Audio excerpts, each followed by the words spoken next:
সপ্তমী শুভ সন্ধ্যায় শিপ্রা এবং আমার তরফ থেকে সকলকে শারদ শুভেচ্ছা ও বড়দের শ্রদ্ধা। নিউটাউন সি ব্লকের দুর্গাপুজোয় শ্রুতি নাটক বা নাটক হবে, আর সেখানে কমেডি বা হাস্যরস থাকবে না তাই কখনো হয়? সেই কথা মাথায় রেখে এবং নাট্যজগতের প্রাণ পুরুষ শ্রী মনোজ মিত্রের স্মরণে আমাদের একটা ছোট্ট প্রয়াস, ট্রিবিউট টু মনোজ মিত্রকে শ্রদ্ধাঞ্জলি। তার ভাবনা, তার একটা কাহিনীকে নিয়ে আমাদের এই নাট্য রূপ। শ্রুতি নাটক চাকর দর্পণ, মূল কাহিনী শ্রী মনোজ মিত্র। শ্রীমান মদন, চাকর মদন, আমাদের সেই চিরপুরাতন মৃত্যু মদন। সেই 8 বছর বয়সে গ্রাম থেকে কলকাতায় এসেছিল ঠিক এই দুর্গাপুজোর সময় ঠাকুর দেখতে। পুজোর ভিড়ে বাড়ির লোকজন থেকে হারিয়ে গিয়েছিল। সেই থেকে আজ পর্যন্ত কলকাতা শহরে অনেক ঘাটের জল শিখেছে। এখন সে বেকার, মাঝে মধ্যে কাজের অফার যে পায়নি তা নয়, পেয়েছে। চায়ের দোকানে, স্টেট বাসের গুমটিতে, লেমন জুসের কারখানায়, শেষ মেয়ে কলকাতা শহরে বহু পরিবারের ফাইল ফরমাসের কাজও করেছে মদন। এত কিছু কাজ করার পর মদন ঠিক করেছে এসব চাকরি সে করবে না।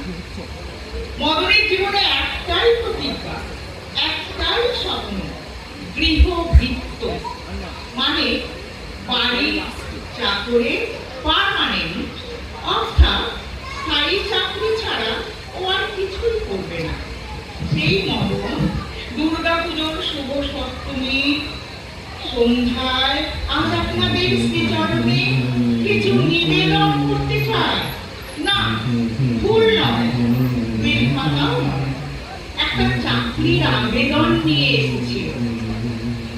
এই যে আসছে আপনাদের মদন। এবার মনে দিবি হব, বরের পয়সা ছেড়া তো করবো, সোনো পাউডার নিতে স্টিকে পটের বিবি সেজে থাকবো। হব আমি রূপসী যে, নইলে জীবন হবে মিশে। আর বর হবে গো সাবির গোসাল, দুইবে আমার কোমরে, তোমরা যে যা বলো আমারে। এবার মোলে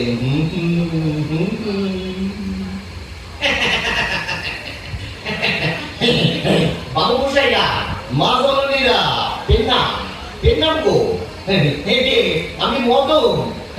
চিনতে পারলি? কালীগঞ্জের ওই বরখাস্ত করা চাকর মদটা বলছি গো। পাকানো ভুরু তো দেখেছেন বাবুরা, গিনিমাদের 1.5 ইঞ্চি ভুরু 4 ইঞ্চি টেনে তুলে রিপ পাকানো দেখেছেন, কিন্তু আকানো ভুরু কি দেখেছেন?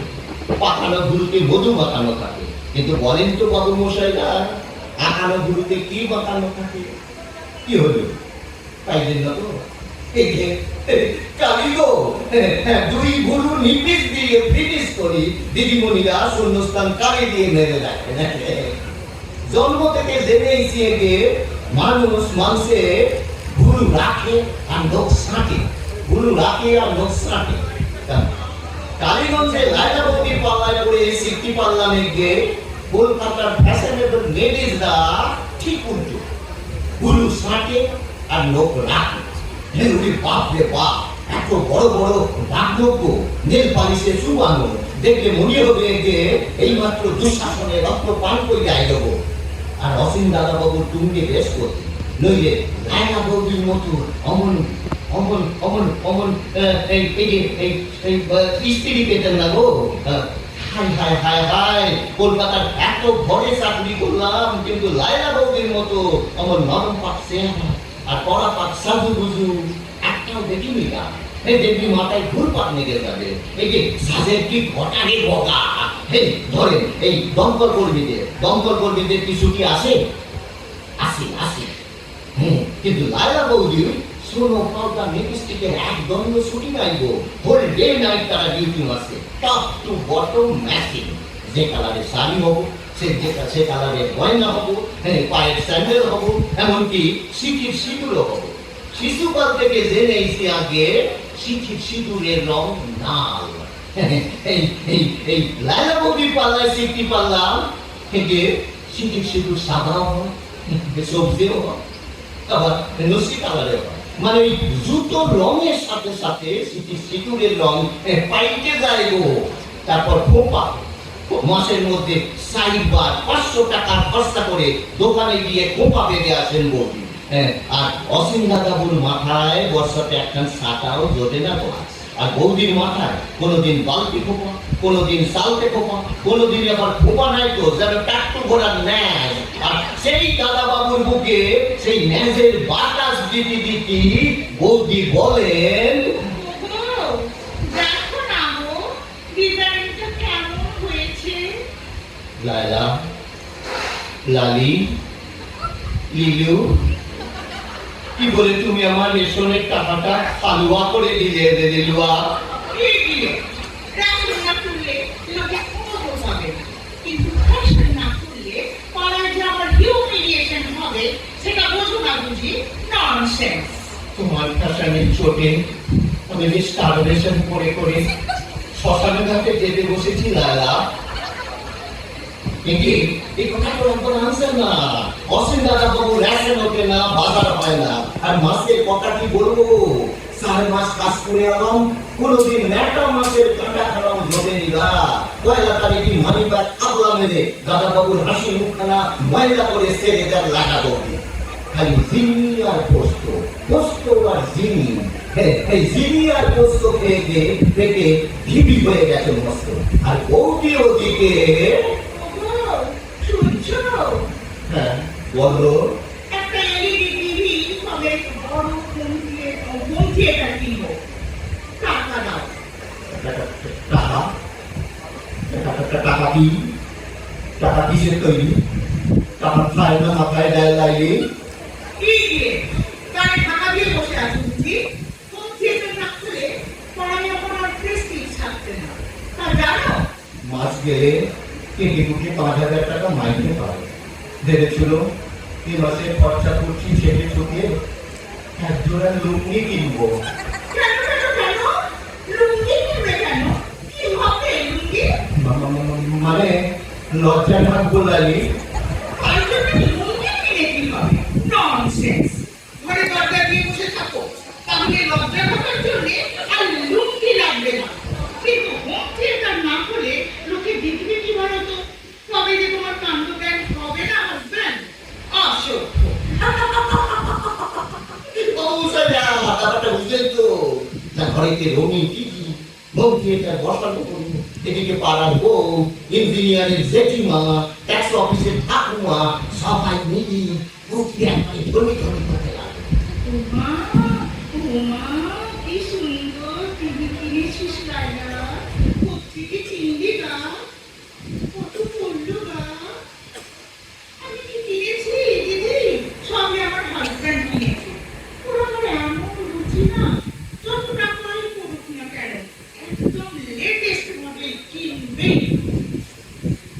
ইস, কি সুন্দর জয়পুরি চাদর কিনেছিস। কত পড়লো রে লায়লা? মাত্র 1499 টাকা পড়েছে। আমার ছেলেবেলা থেকে উঠিস না, জয়পুরি চাদর না পাতলে ঘুমই আসে না রে। ও বগারে বৌদি কি ফাটবাজি রে? এই কেউ যদি জয়পুরি চাদরটা একবার তোলে রে, ওক্ষুনি দেখতে পাবে রে গদি খাটার নাড়িগুড়ি বেড়ে গেছে রে। একেবারে 30 মাসের ধান কাটা মাঠের মতো একটু সৌসিত হয়ে গেছে রে। এই বলে আগে ঘরেতে সাজতে না বই তো খানা লাগবিস না। বৌদির খাবারের টেবিল খানা দেখো সবসময় সাজানো গোছানো থাকে বাবু মশাইরা। নুনের কৌটো, মরিচের কৌটো, কাঁটা চামচ, ঝকমক বাসন, পাশের মস্ত বড় ফ্রিজের মাথা একশোটা বর্তমান পড়া, কিন্তু খাওয়া হয় না। তাই দেখে ডাক্তারের জেঠি বলছে, আজকে খেলি রে নাইটি। আজ আমার চাউ চাউ খেয়েছি, আর একটু চাউমিন, আর একটু চিলি চিকেন, আর একটু প্রাণ পকোড়া।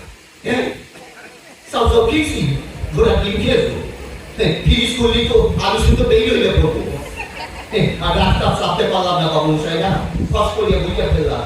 কি বলছেন বৌদি, সালাম তো সিনিয়া পোস্তরা, বৌদি একখানো সকালও না গা, দিব্যি হাসতে হাসতে বলি দিল, অসভ্য। চিলি চিকেন খেয়ে বাচ্চা তো একটু বমি বমি করছিল, তাই পোস্ত খেয়ে একটু সুস্থ হলাম মাসিমা। আমার হাসপাতাল আমার তারপরও দুটো ল্যাংচা খেলো। বোঝো কাণ্ড, হাজব্যান্ড ল্যাংসা খেয়েছে নাকি তোমার ল্যাং খেয়েছে? ওই তো সেরা টেবিল ক্লথ হইয়া বাথরুমে আর হইয়া পড়িয়া আছেন। ও ঘরে বন্ধুর বৌদির বন্ধুরা কেউ যদি এখন উঠি যায় রে, এই তখনই ওই অবস্থায় দেখতে তাদের রে কি চেষ্টা হবে রে, ভয়ে মদনার বাপ পেটে মধ্যে ঢুকে যাচ্ছে রে। পেয়েছে পেয়েছে, দেখতে পেয়েছে, ইঞ্জিনিয়ারের বউ দেখতে পেয়েছে রে। ওটা কি ভাই লাইলা, ছেঁড়া কাপড় মুড়ে রেখে দিয়েছিস? ওটা ওটা আমার কানপুরা ভাই। ওই শালা, বৌদি কি ডেঞ্জারাস না? জ্যান্ত স্বামীটারে কাপড়ে মুইয়া কানপুরা বইলে সাইয়া দিল রে। এইভাবে আর কদিন চলবে? এর পরিণতি কি হবে একবার ভাবতে পারেন দাদা বাবু? কি বলবো মদন, কিছু বলতে গেলি আমার তোর বৌদি খামচে দেবে। এই কথাটাও একবার আনসার না, খেমসে দেয় বৌদিমণি, খেমসে দেয়। আমি নিজের চোখে দেখছি। সারাদিন খেটে খুঁটে বিছনায় এসে দাদাবাবু শুইছেন, বৌদিমণি অমনি দাদাবাবু বুকের উপর শইয়া বুকের চুল খামসাতে খামসাতে কপসানি শুরু করে। কেন আমার সঙ্গে ডাক্তারের বিয়ে হলো না? কেন আমার সঙ্গে ইঞ্জিনিয়ারের বিয়ে হলো না? কেন আমার সঙ্গে সিনেমার হিরোর বিয়ে হলো না? তুমি বা আমাকে বিয়ে করতে গিয়েছিলে কেন? কেন করবো না এই বিয়ে? কেন তখন মেয়ে দেখতে গিয়ে বলেছিলে 20,000 টাকা মাইনে পাই, 20,000 টাকা উপরি পাই, বাপের 3টে গাড়ি আছে, 4টে বাড়ি আছে। দাদাবাবুর অমন কচুরি পানার মতো ফুলা ফুলা ফুলকানা নিক করা বেলুনের মতো শুনছে কেন? একদম যৌবনে মেয়ে দেখতে গিয়া দাদাবাবু একটু ফাঁক দেখাইছিল। এখন সে মেয়ের আর পাই, তা যাই হোক, এইভাবে অতি কষ্টে দাদাবাবুর দিন চলতে লাগলো। একদিন কঠিন অসুখে পড়লেন দাদাবাবু, যাতনায় ছটফট করেন আর সি করে ডাক পারেন, লায়লা, লালি, লিলু, একটা বার পাশে এসে বসো না সোনামণি। এখন বসতে পারবো না, প্র্যাকটিস করছি। তোমার স্বামী মারা যায়, তুমি এখন কি প্র্যাকটিস করছো লাগে বলো? জোর সাউন্ড, মাথা প্র্যাকটিস করছি। ননসেন্স। সে কি, তুমি কি হাঁটতে জানো না লিলু? ওহো, ওরে বাবা, একটা স্পেশাল হাঁটা শিখছি। অসভ্য। কিরকম হইল? স্পেশাল হাঁটা আবার কি জিনিস? ছুটে গিয়া বারান্দায় দেখি বৌদিমণি সত্যি সত্যি প্র্যাকটিস চালাচ্ছেন গা। পায়ে দুইখান লম্বা লম্বা রং পা লাগাইয়া বৌদি একখান পা এখান আর একখান পা ওখান ফেলে দেয়াল ধরিয়ে ঘুরছে। হায় বাপ, এ কি করছেন গো বৌদি? পায়ে ডাকাতে রং পা লাগাইছেন কেন গা? রত্না কোথায় পেলি ইডিয়েট? এ তো প্ল্যাটফর্ম জুতো। পরশু নবমী পুজো, সারা রাত্রি প্যান্ডেলে ঠাকুর দেখতে যাওয়া আছে না, 6 ইঞ্চি হাই হিল জুতো পরে যেতে হবে। প্র্যাকটিস না করলে প্যান্ডেলে যদি উঠে পড়ি। তো সেই দিন সন্ধ্যাবেলা দাদাবাবু আমারে ডাকলেন,